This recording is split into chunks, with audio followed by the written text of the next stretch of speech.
All right, Ultramarines fans, it is your turn to shine in the 6000K LED review lights of Sprues and Studs. Anyways, this obviously is Sprues and Studs, and today we are going to be looking at the Victrix Guard that was released again by JoyToy. And one thing I hope to accomplish on this review is, why are the Victrix Guards so popular? By the looks of it, I'm not exactly too sure why these guys sold out very quickly on the first run, and now on the second run, a few of these websites have actually run out of stock as well. So let's jump into this review and see exactly why these guys sell like hotcakes. Victrix Guard time. Oh, this nicely opened. See what we got inside. It comes with, I believe, an extra cape.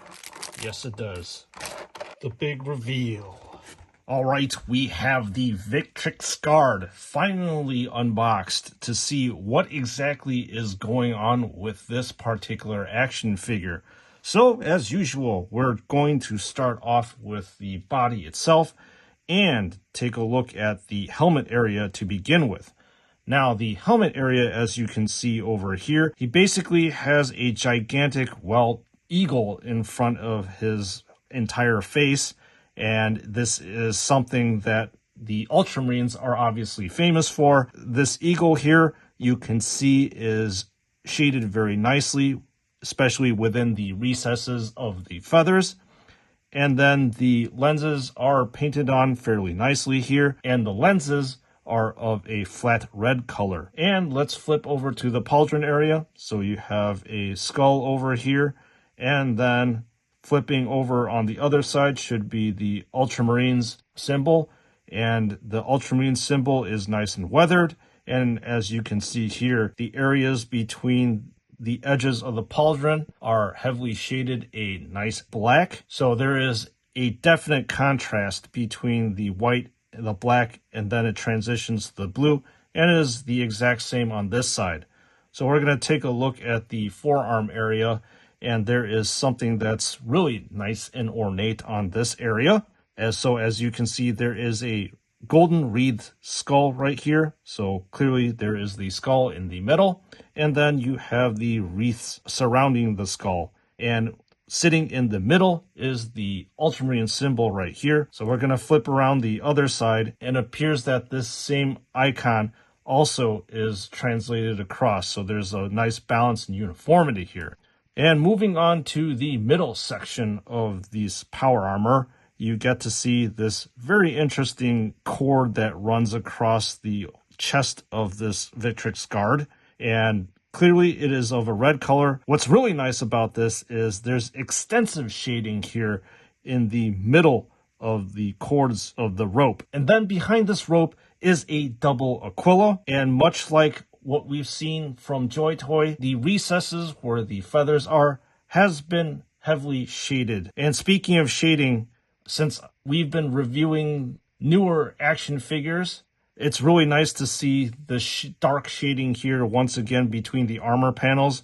I mean, if you compare this guy to the Salamanders guy definitely looks pretty plain. So moving on to the middle section, you have a gigantic gladiator belt.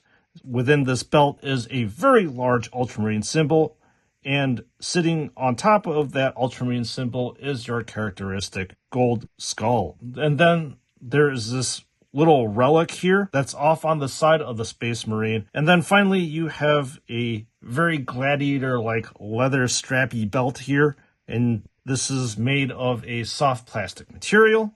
And at the end of these leather strips, you can see Ultramarines symbols adorned all over the place. It appears that these leather strips also have silver studs in them to give it more character. And then moving on to the other areas on this armor panel, you can clearly see a purity seal here. And finally, a triple accessory pouch that has been highlighted a nice white color to contrast with the black. In the lower portion of this action figure, you get to see an Ultramarine symbol on the knee and a very extensively weathered cross with a skull in the middle of it. The color is very similar to the bolt rifles that we've seen in the past, in that there is a dark gunmetal color, and it's once again been highlighted up with the silver color and gives it more weathering on it. So we're going to put this guy down and we're going to take a look at this power sword. This power sword looks like a gladiator's glaive. So this is a beautiful looking kind of gladiator blade. You can see a very prominent dark gunmetal at the base of the sword, and once again transitions to this nice silver color up top. And it's nice that there's an electric blue power node that is on both sides of this sword. And then finally, about the hilt, you've got this very ornate looking, it could be almost like a double Aquila. And probably the most prominent thing on this action figure that you see in the front is this gigantic shield here. And clearly you can see what chapter this action figure belongs to by this gigantic Ultramarine symbol in front. Behind the Ultramarine symbol is a double Aquila, and this double Aquila, as you can see over here, is heavily shaded here once again between the grooves of the feathers. So a lot of depth, a lot of detail that's involved. And at the bottom of the Ultramarines U is a wreathed skull, and this motif pervades all throughout the whole entire action figure here. So it's interesting to see that the body of this thing is actually blue, and then the electric conduits that power this shield is of a silver color, and you can see the power nodes down here.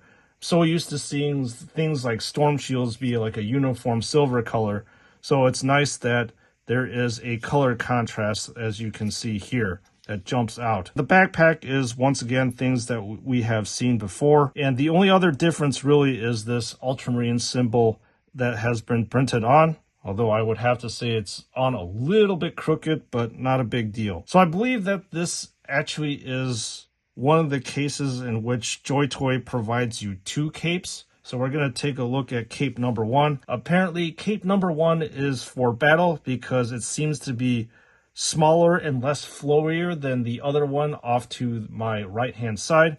But anyways, we are going to be taking a look at this cape. So you can see this cape is painted fairly nicely. In the areas where there are deep grooves, there is shading that's going on. In areas in which are raised to the light, it is clearly a lighter red. So they definitely got the shading right on this one. Flipping around the other side, the inside of this is of a bone type of color. And then within the recesses, as you can see here, is of darker tan. And it appears that there might be some slight overspray here from the front of it to this area. This right here is the ornate ceremonial cape. Once again, heavy shading in the recesses. And if you compare this side by side, it appears that the ceremonial cape seems to be a little bit darker red than the battle cape over here on my left-hand side. The ceremonial cape seems to be of more a yellow color on the inside, which is very interesting to me.